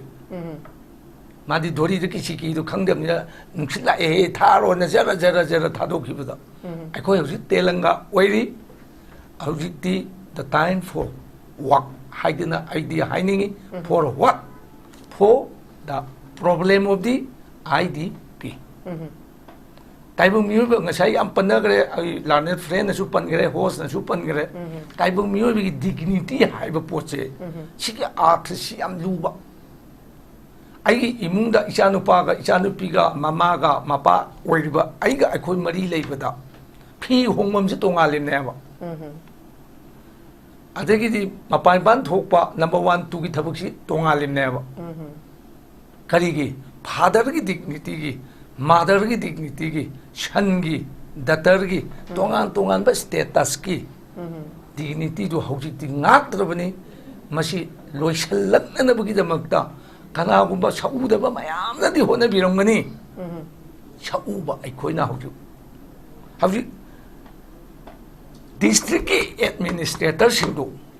aduna ne hurali si aidi cheng adu mahir ne ko bana phalana hu bana te base Narendra Modi ne hu bana te base hu re basi madi ai khoina bhap na sa bada khange praman patra puthora u nang hui haibagi hairaga chu thumda moirang kendra khakta da adu su moirang kendra de leiba relief camp taraga nithoi humdoi mari sikakta da chahi ahumda koi saitajit nadi recording ni chap chaba amount khangri hayaba khangri badugi maram ju hai greba electric ya nangi art connection ida hijelam bani adigi septic tanki outlet ki tanki du da hijelam bani ga yam haibam jam layaba huran bagiti maite alamana hairami lanchot pi ki pokum watte ꯑꯩꯈꯣꯏ ꯌꯥꯝ ꯅꯩꯅꯒꯗꯕ ꯂꯩꯌꯦ ꯆꯟꯗ꯭ꯔ ꯀꯨꯃꯥꯔ ꯅꯩꯅꯔꯕ ꯃꯇꯨꯡꯗ ꯃꯗꯨꯒꯤ ꯄꯥꯎꯇꯥꯛ ꯑꯃꯁꯨꯡ ꯄꯥꯎꯖꯦꯜꯗꯨꯅ ꯑꯩꯈꯣꯏꯒꯤ ꯇꯤꯡꯗꯤ ꯂꯦꯞꯇꯣꯏꯅꯦꯕ ꯂꯟꯁꯣꯠꯄꯤꯒꯤ ꯄꯥꯎꯈꯨꯝ ꯋꯥꯠꯇꯦ ꯁꯤꯕꯨ ꯁꯩꯇꯁꯦ ꯐꯥꯒꯤꯒꯤ ꯑꯟꯁꯔ ꯅꯠꯇꯦꯕ ꯍꯦꯛ ꯊꯤꯒꯠꯂꯨꯕꯗꯕ ꯅꯪ ꯍꯥꯏꯈ꯭ꯔꯦꯗꯅ ꯉꯁꯥꯏ ꯁꯦꯞꯇꯤꯛ ꯇꯦꯡꯗꯒꯤꯁꯨ ꯃꯩꯇꯥꯜꯒ ꯊꯨꯝꯒ ꯍꯩꯗ ꯌꯥꯗꯅ ꯍꯩꯖꯤꯟꯈ꯭ꯔꯦ ꯕꯣꯔꯥ 500 ꯍꯩꯈ꯭ꯔꯦ ꯀꯥꯏꯗ ꯍꯩꯖꯤꯜꯂꯛꯄꯗ ꯇꯨꯝꯃꯝꯕꯅꯤ ꯂꯧꯊꯣꯛꯎꯔꯒ ꯁꯔꯨ ꯑꯁꯤꯕꯗꯤ ꯁꯔꯨ ꯐꯪꯉꯦꯕ ꯊꯨꯝꯗꯤ ꯂꯩꯔꯝꯃꯔꯣꯏꯕ ꯑꯗꯨꯃꯥꯏꯅ ꯇꯧꯗꯅ ꯄꯨꯛꯆꯦꯜ ꯁꯦꯡꯕ ꯑꯩꯈꯣꯏꯒꯤꯗꯤ ꯅꯨꯡꯁꯤꯕ ꯑꯗꯩ ꯀꯠꯊꯣꯛꯄ ꯀꯥꯏꯁꯤ ꯌꯥꯎꯐꯝ ꯊꯣꯛꯏ ꯑꯩꯈꯣꯏꯒꯤꯁꯤ ꯄꯨꯛꯆꯦꯜ ꯁꯦꯡꯉꯤꯕ꯭ꯔꯥ ꯁꯦꯡꯗꯕ꯭ꯔꯥ ꯁꯤꯁꯨ ꯑꯥꯏ ꯒꯣꯠ ꯀꯟꯐ꯭ꯌꯨꯁ ꯑꯗꯨꯒ ꯑꯩꯈꯣꯏ ꯌꯥꯝ ꯁꯦꯟꯇꯤꯃꯦꯟ ꯑꯣꯏꯕ ꯏꯃꯣꯁꯅꯦꯜ ꯑꯣꯏꯕ ꯌꯥꯝ ꯊꯥꯖꯕ ꯄꯤꯄꯜꯅꯤ ꯍꯥꯏꯕꯁꯤꯃꯗꯤ ꯑꯥꯏ ꯁ꯭ꯇ꯭ꯔꯣꯡꯂꯤ ꯁ꯭ꯇꯦꯠ ꯑꯗꯨꯃꯥꯏꯅ ꯇꯧꯗꯅ ꯑꯩꯅ ꯈꯪꯖꯕ ꯈꯔꯗꯪ ꯁꯨꯝ ꯄ꯭ꯔꯖꯦꯟ ꯇꯧꯖꯒꯦ ꯉꯁꯤꯒꯤ ꯗꯤꯁꯀꯁꯟ ꯑꯁꯤꯗ ꯌꯥꯝꯅ ꯇꯦꯛꯅꯤꯀꯦꯜ ꯑꯣꯏꯕ ꯑꯗꯨꯒ ꯅꯤꯌꯣꯝ ꯌꯥꯎꯕ ꯅꯤꯌꯣꯝ ꯀꯥꯏꯕ ꯌꯥꯗꯕ ꯀꯥꯏꯕ ꯃꯅꯨꯡꯒꯤ ꯃꯌꯥꯝꯗꯨ ꯄꯨꯊꯣꯛꯇꯅ ꯉꯥꯡꯕꯒꯤ ꯈꯨꯗꯣꯡꯆꯥꯗꯕꯁꯤ ꯈꯔ ꯂꯩ ꯍꯥꯏꯗꯤ ꯂꯣꯒꯤ ꯋꯥ ꯗꯤꯁꯀꯁꯟ ꯇꯣꯄꯤꯛ ꯑꯣꯏꯔꯒꯗꯤ ꯂꯣꯗ ꯀꯔꯤ ꯍꯥꯏ ꯀꯔꯤꯅꯣ ꯀꯅꯥꯒꯤ ꯀꯔꯤꯒꯤ ꯍꯥꯏꯕ ꯌꯥꯏ ꯃꯦꯊꯃꯦꯇꯤꯛꯁꯀꯤ ꯀꯔꯤꯒꯤ ꯑꯗꯨꯒꯤ ꯂꯩꯄꯥꯛꯀꯤ ꯄꯣꯂꯤꯇꯤꯀꯦꯜ ꯏꯁꯨꯃꯛꯁꯨ ꯑꯣꯏꯗꯕꯅꯤꯅ ꯆꯦꯡ ꯍꯋꯥꯏ ꯊꯨꯝꯒꯤ ꯋꯥꯊꯣꯛ लाख करोड़ की वारी अकोन में लाख करोड़ की वारी से मशीनी को मरु हो रही थी मशा की सेंचा हवाई चेंगवाई है बदुना सब्जेक्ट नते अब अद एग्जेक्टिव है सिरा एब्स्ट्रैक्ट नाउन है सिरा टॉपिक असी की सब्जेक्ट मपुम ओइबा वारी दी लाख करोड़ की वारी है बसे साहित्यकार ने खंगरगदी सोइदना शॉर्ट स्टोरी में इरमनी सिया गई लोशन जगे okay thank you very much आई मखा चथजबोइना ओजा सत्यजित लाक्चगे ओजा सत्यजित नाकलमरम द खोयोजा समाचारनसु हौजि थंबिरी सिदा हुरालिबा हाइतारे हाइबा हाइमन थोक्लरोइदबनिको मसीगी तसेंगबदी मसी डिस्ट्रिक्ट एडमिनिस्ट्रेटर सिंग मसी ओइगने हाबा वारोल थंबिरी अदुदगी अमु ओजा सत्यजित अखोइ सत्यजित ओजा न थंबीबा ओजा बोगेना थंबीबदा ngasai kaino se haidi aseng ba kaino ma hairuba matamda chenggel oi haibagi akibagi kaino ma khak yawgi base duna hojik moirang ACC khaktana tana tongan ba relief camp ta su masigi issue je chauna leiramgadaba duma male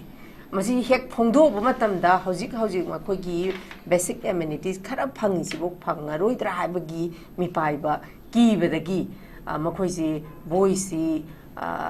raise tawdaba vocal oirakta सिंबसी दुबक लेरमगद्रा हाइबगी चिंगनाबसु लेखलेबा अजसतजि अजा करी थंबिनिंग मसी तंगाई Fadna हजिक पुखलइबा issue topic सिना मरम ओइरकांदा अरानब तौरगसु मफमना मतमना जुमथोक जहौबगी मखा चथदना तौदनबगी लंबी अमखक्सु मकोइसिना पारा ओइहौबसु याम तंगाई फद्रबराना खले करी कमाइन थंबिनिंग जा अखिगी मसीद हौजी powder develop तौर कानसीद पर्सनल ओपिनियन को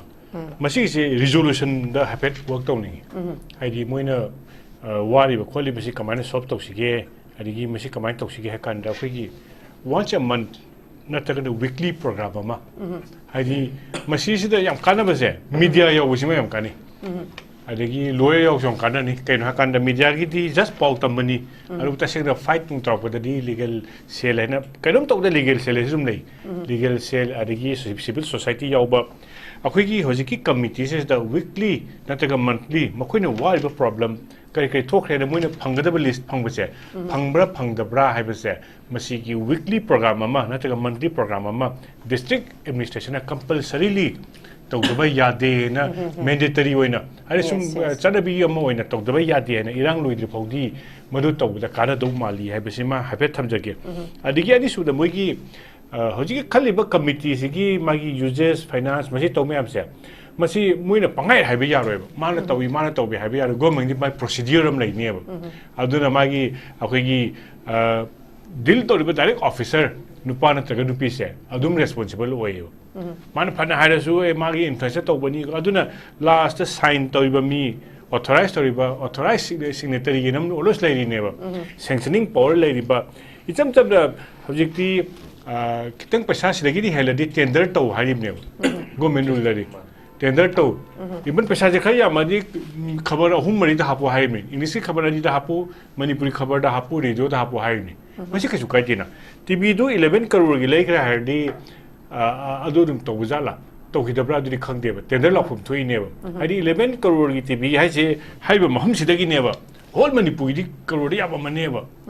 hai ba mahum sidagi 11 crore tv lai ba TV later di tender to bra to the bra procedure sida di pikau the gi lokthok per rule da chana di ha sima government employee ma'am officer ma'am adigi legislator ma'am khampi pam toi leba kini haiba paisa se hard earned money ni every pie useful way misuse to ba di ha sima thamjaraga mathang the way forward che khoi sum yeng kan da khoi gi manipur gi dalai ma se incorruptible khoi gi bi ma di haiba ya da bani he madi wanu ba yada bani he kaina haibe miyo se kana wala abra honesty se kra lerakta bra masi lerakta ba e madi gang thaine gi halamandi madi achumba to bani haina ba yada bani ai macha bhu punishment to ba kanguni punish to ba kanguni haiba adum bagi tanja do madu matam yaure adu akhoi sigi problem se largely kada digi tholake na khoi sum yengkan da lebak se aina thabak tor matung da india gi akhoi gi education policy je hape haidoji ke na kan da aina thabak tor matung da lebak sigi sabagi mohota personal property ne sab sai thamki bdo koi baba na du torami adu khra la howi madu to da personal property da personal agenda oina akhoi to che nation gi agenda ni people agenda ni citizen centric oiba solution puthokada bani kai base masi example se haraga happy mase thambaya ba matam se legislator thamjabi ya suppose china gi example lo se ba japan chlo bi moi gi mapana tamuri ba anga myam se halaga moi di state work tawe moi country da work tawe adagi akhoi gi e-commerce akhoi yam kanna ta khoi gi tawba akhoi tawka da akhoi si yeng kan da di america rongi youtube ka ki ma khoi yengi adu china gi moi di yeng kan da tawba live haina ma da moi gi china gi america dagi europe tagi tor ka moi la ka masagi oiba kaino ma sagal le moi gi missing je laba ki kaino sing da adagi moi akhoi sinai ba facebook adagi even chat se moi within wechat alternative amam loi sai ba How that means moi Europe ta US ta dependent tau deba Facebook su moi tongan bam sai maming do yam lui haba adagi moi na khon sum habdi bili hai moi moru ne kenum hai adu smai to da moi na loi sai ba moi gi Chinese man da hangka da moi na habdi akhoi gi di akhoi na on develop tau se akhoi gi leibak ki culture yaw ba kenum yaw ba akhoi si di kenum yang kan kenum search to ge de YouTube te yeng doi ni Facebook te yeng doi ni loi mak tau doi na isa gi ba product like ta ba se akhoi western concept ki aru plus sigi revenue se moi di masada chachar ni moi masa website ni na akhoi revenue akhoi story ba to me se loi mak Facebook ke no se america ke no ngak ni google gi ad la se akhoi se paisa da phang monate magi percentage asu hit da buda su phange hai be wani ayam badi loi mak america da paisa se loi yau ki doi ne ba aduna akhoi no jik pari se na akhoi gi anou ba lai ba anou ba sagali ba youth adigi anou ba employee chang be mem se incorruptible oi biu akhoi na hairi ba se waro biganu aduga manipur nation ama adigi india nation ama world gi sagi haita di isagi thadoga leba ke khalbe mi do madu dakar oire मसीगी से अखोइद सि ताजा काना तंजा फंगदबननी मी वाटपदि नते ने थमजगेबा तंजा फंगदबदि हेसि करिगिनो हा कांदा Manipur the गसि Lekhi ma'am सिदा सुम मी फयाम यावखरेबा अदुबु हौजिक लेरिबा system सिनदि अखोइगी थबक से मागी बाय वर्च्यू ऑफ पेरिड नतबा by virtue of purchasing capacity आइना लेबा ngambana changadi mana leiruबगी दमक्ता पोचु मंगोंदा माना तौरब थबक्तसु मागी सर्विस से मीना लेरगा लौ हाइबगी वाखदमा लाई अदुना लाइबा मैमना परचेस तौब नतब आइना ऑफिस चंबदा थाइना अहल लमन अखोइगी इवन आईपीएस हम सुले मिजोराम दगिने मंगोंदा पैसा पिरु मतन माइला लाई कै हारके आई तोलब चाइ नंग खंगदब्रा हाइ आइदि मा हाइदो अदगी माना मागी नुपीदुना मागी गाड़ी ऑफिशियल गाड़ी जो चलगा कनो चलुबा शॉपिंग चलुबा माई नुपीदुना एफआईआर पाली all on family to the adigi thani ahal ma'am से अखोइगी डीएम कॉलेज की प्रिंसिपल अखोइगी मनगले मा से मयुम द हेक हलकपगा माना शॉपिंग चपसे सकल चली कइना कान ऑफिस की गाड़ी सिदी आइगी पर्सनल यूज की नते शॉपिंग चपदी बाजार दगी चपनी को हाइसे बाजार दगी चपद गाई पुया दि कइनो आई लानाइ पोरम लेदौनी आई युम दे कइनुम हाइदे इचा नुपाना हाइ चलेबा मदुग हौजिकती गवर्नमेंट व्हीकल मैम से मचा ट्यूशन तंबसु चले एवरीथिंग लोइन चले अदुन गवर्नमेंट प्रॉपर्टी से पर्सनल प्रॉपर्टी ओइसन रे पर्सनली खंजबा जज हम नै ममिंग डिपल रोगे बटरिंग तारने होजिकि जज से ए ममिंग पंजरोय माइ नुपीना असाइ बुक त यावर के हर यावन दि सीदी सर्विस की गाड़ी नंगी गाड़ी अखोई प्राइवेट तो तौर चलो है सी अदुम नै तल दिन ती तांग बै वन अदुना लोसलपदा मसुब मी से लई मखोई मैम दो अपॉर्चुनिटी पीसी मोइ दो अपॉर्चुनिटी पीदी मी खुदिम लोइ नुगाइनी लेबांग नेशन नुगाइनी हाइबा मैम से थोलो ओइ हारगलसि okay thank you very much लोसलपदा आई ओजा चंद्र कुमार लाक्चके ओजा चंद्र कुमार खुगी ओजा सत्यजित किसु हजिक लाइबा आईडीपी सिंग सिगी मरुइना खुगी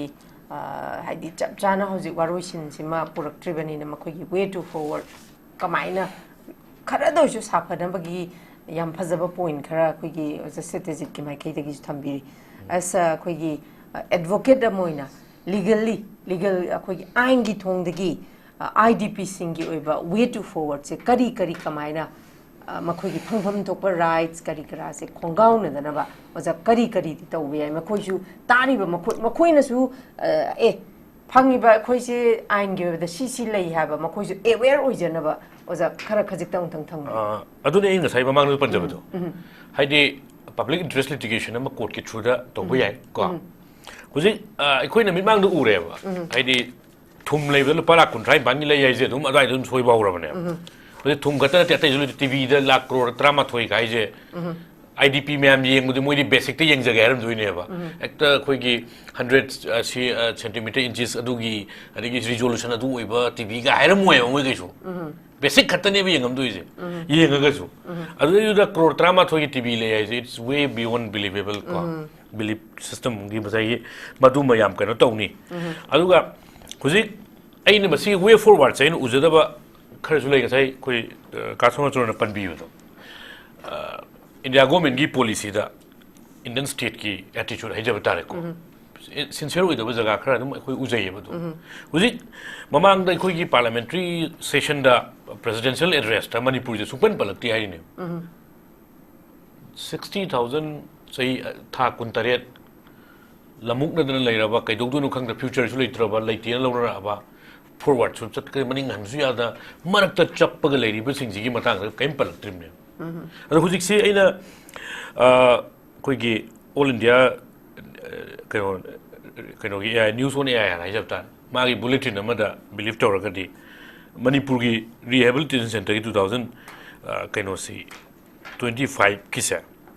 पक्रोर हुमफुमंगा काय सिटी रोबस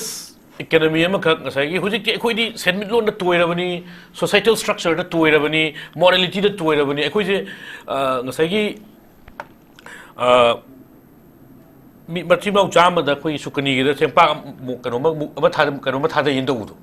वारी म लेदना अदो मयाम लाकनै अदो मदुगी फिबम जे अखोइगी सोमालिया लाइक कनो हाइतारेने सोमालिया दा अखोइगी खितंग थादरकपदो साइ आइजु चानिंग माजु चानिंग कोंदी कोनदमनिना साइन गाइनबगी कल्चर अमोइना हुजिक lakadu sia dunia lagi chaning mi du da di lande ko ai ju chaning bane no se ta ju chaning ko ka song ju chaning ta udu akhoi ahung gi thadar ka do ba paisa se lupa ahum thadar ka do lupa am kai thadar adi dum lupa am thadar adi dum phuna rakta bane ana sigi huji ki 65000 rehabilitation gi relief ki package na ha pe na gi news on air ji kano report tawe ama sima adi contingent gi corpus ki ne nal pak crore chonga am gari thamme kai di hai ado hoi pira iba paisa singcha masi mayek chengna mafam chana every pai si cautiously judiciously used to di adu su manageable di oini ba to ubada bu enga sai ja buduni sincere rakta bagi ekoi gi no se adigi corruption se I da lu da tong da institutional ke noina corruption is institution on dokre corrupt oi da ba mi sin apang matare corrupt oi ba mi sin asing matare aduga wanom bagi culture se masi wanom bagi culture se ai amata ga ai panja ho ge oh ngasai ain gi wari do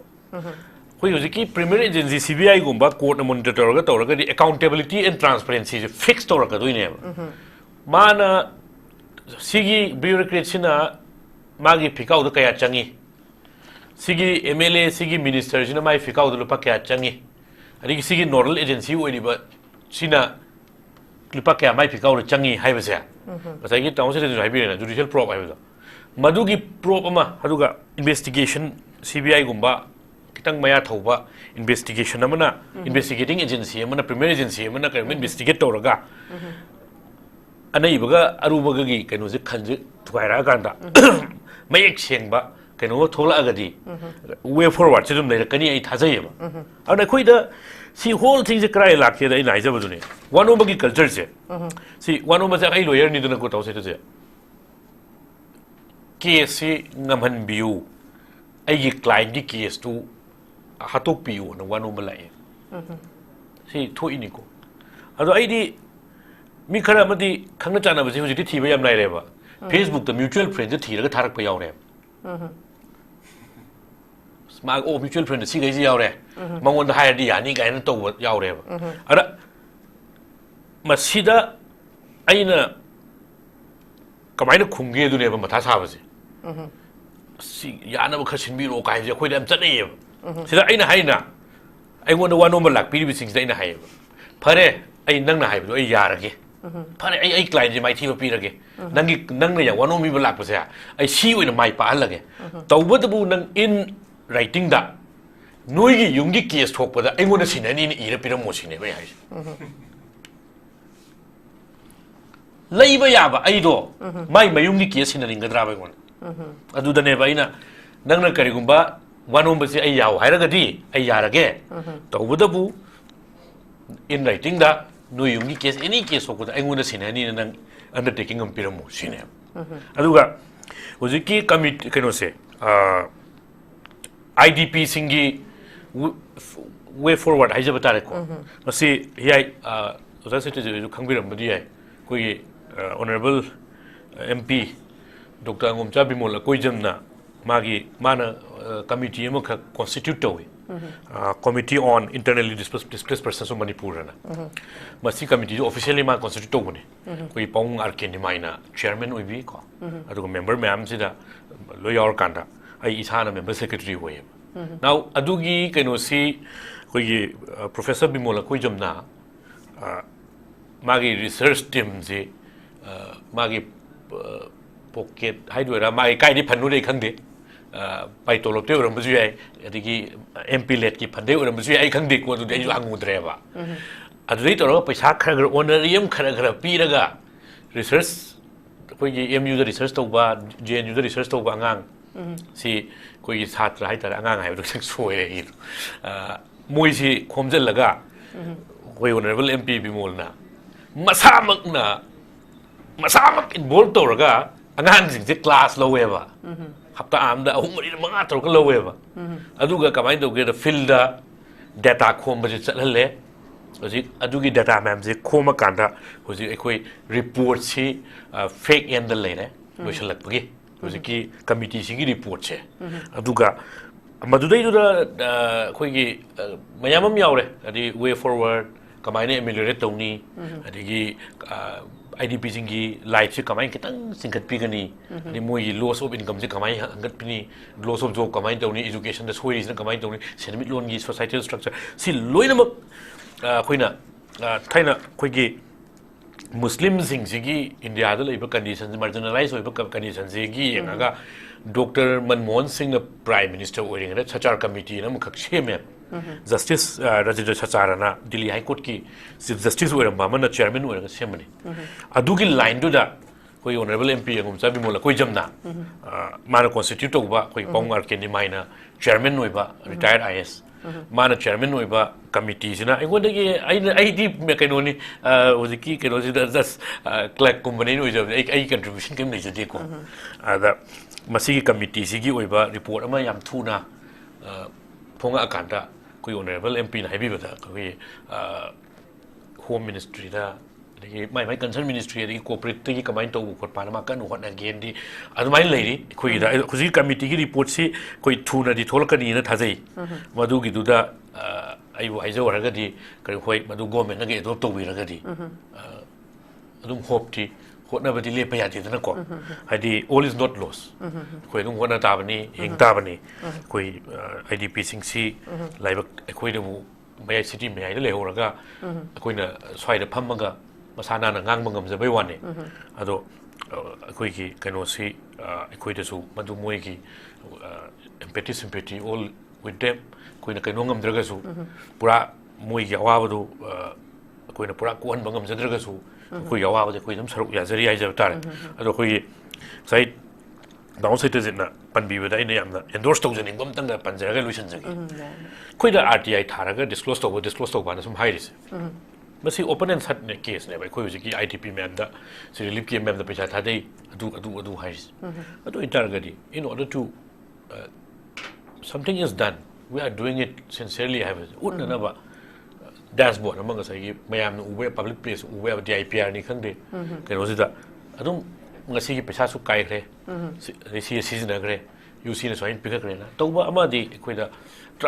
election affidavit, Tagamagi, politician Mangi. Criminal activities cam yawi ma cam involved away my maran matum mamam sahi manga da cam ne music na kaya lai kai bagi sigi keno sila isi sigi evolution am la isi hojik si data gi timing ne data gi matam ne khoi gi data se loina mapan da phola ga khoi gi maktaba mayak shengba khoina taru ba khoi society am same da khoi IDP khakki sunatana ngasigi akhoi kano discussion hours akhoi gi sigi notice dialogue ki through da aina miyam da appeal to janing mudi koi isa da gi hauna khoina corrupt system ji gi part oidana ba kitang hona mi se ai rai thamsak okay ai secretary TV gi 11 crore do whole manipur morang da gi natte ko ara ina ji among stand to kan 3.54 crore hai boile me 3.5 crore whole manipur gi ne okay whole manipur tongan the relief came me am gi da okay thank you very much yam noi jai ngasi gi pokachari ba topic asida khoi gi tongan ba panelist ahumnam isai gi ba warol ke ama thambidur ma pung fan bi gi damta hanna khoi go ja hombu Northeast window gi mai kai da gi thagat phung doctori thank you very much for sparing with us thank you very much once again loshilak pada khoi gi pokachari ba topic asida tongan na panelist ahum gi tongan ba warol thambikre masida loshilak pada thamjaning ba warol di IDP singi akhoi gi masa gi mayum mai kai thawai da bu hingadi haidana masa khaktang Shetliba mapi du kaptanga loina na chelak tuna tongan ba IDP singna tongan ba relief camp da leiba habasi adukimatik habidi isagi ium ikai hundo omaga lak ba habasi adukimatik nungai taba ai da thok tabagi khoina habidi just pa khanjan lubada yaudrabagi wafam am khakne adopu yam nungai tana leliba punsi Marialama oina leli basing sida waroshil amasu purukpa karamba numit thada waroshin sima purakana masagi mayum maramdamda hanjan gadagi habagi manglaga ningba kaina hingliba makhoi gi थादरीब सेनफमसिंगसी कनागुम्बा मियोय खुजोक खरना मसी लाना सिजिन्नबसिमक्सु अखोई सिम्पथी नत्तबदा मखोइदा एम्पैथी फोक्ति उटपीरकांदा मसी मियोइबा खक्ता नत्तना अखोइगी ईश्वर खत्ता नत्तना मसी यारोइदबा अमखक ओइबना मसी तौफम थोक्तबा थबक अमखकनी हाइबा वारोलसे थमजगे अदुगा आईडीपी सिंगी लैरिबा इनमेट सिंगनसु हौजिक अखोइगी आईडीपी सोइना लैरगसु इसा इसागी फंगफम थोकपा हक राइट सिंगसी मफम मतम चाना मसी लवम थोई अदुगा यामना वोकल ओइना लेबम थोई पेंदबा मा लैबा मतमदा अरानबा मा उबा मतमदा अखोई इखौ पोंगना मियामदा मफम मतम चाना मियामगी प्लेटफॉर्मदा फोंदोक पिरक पसिमक्सु यामना थागत फोंदोक जै मसिमक्सु दुम मखा ताना हाबदी अरानबा मा लैबदा फोंदोक तब तारगदे दुबंग याय याय हाइदना चटखरगदी मसी दुमक लिसांग चितना चटखिनी मदुना मफम मतम चाना आईडीपी सोरबा इचिलिनाउ सिंगसु इसागी फोंफम थोकपा हक right C Masih मतपीदनबा इसागी vocal loibio haiba warol ji thamjabaga loina na ngasi goinadi mieng tabir khai punam kim dagi kaina na baya thangni jiri till then take care stay safe and good night.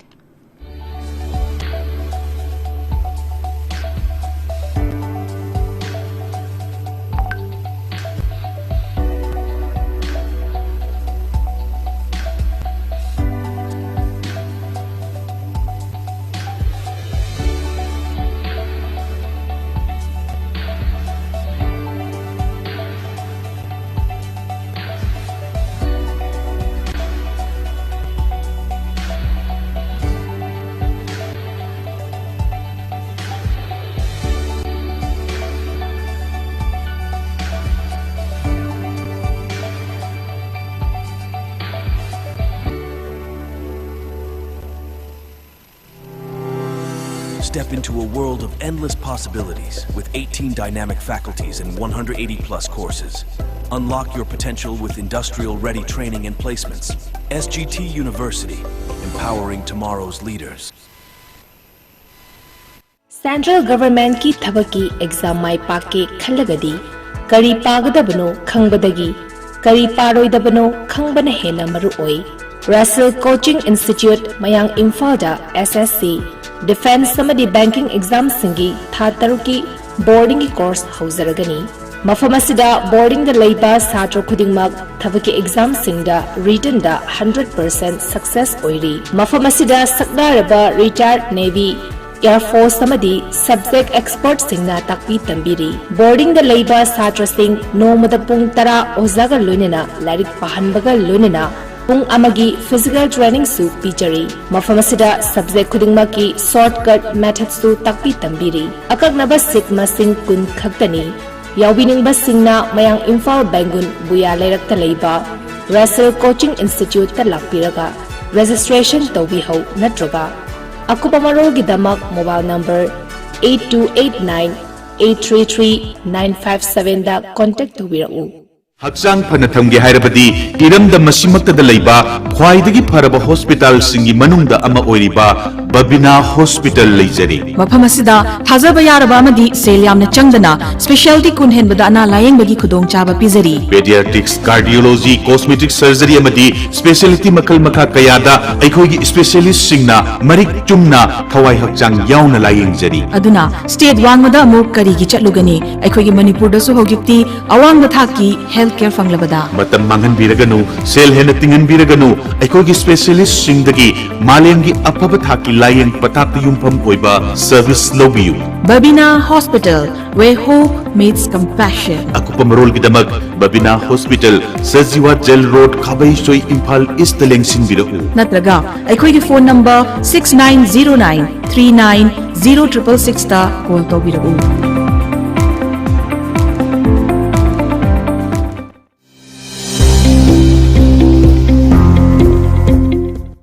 Welcome to Uttaranchal